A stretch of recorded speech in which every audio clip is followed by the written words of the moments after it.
Latvijai līdz 2027. gadam būs pieejamas apjomīgas Eiropas Savienības fondu investīcijas 5 miljardu eiro apmērā.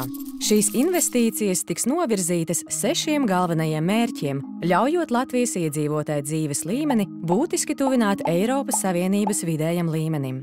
Mērķim iedzīvotājiem tuvāka Eiropa un Latvija atvēlēti vairāk nekā 260 miljoni eiro no kopējā Eiropas Savienības fondu finansējuma Latvijai. Šī mērķa pamatā ir ilgtspējīga un līdzsvarota reģionu attīstība.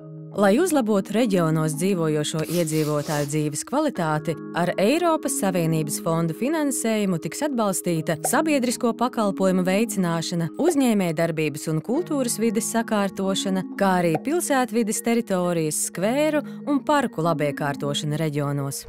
Aicinām sniegt savu artavu iedzīvotājiem tuvākas Latvijas un līdz ar to arī Eiropas veidošanā.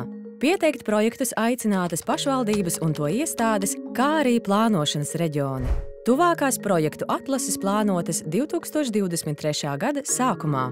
Ja vēlies saņemt Eiropas Savienības fondu atbalstu, seko aktualitātēm Finanšu ministrijas un Eiropas Savienības fondu mājaslapās, kā arī sociālajos medijos.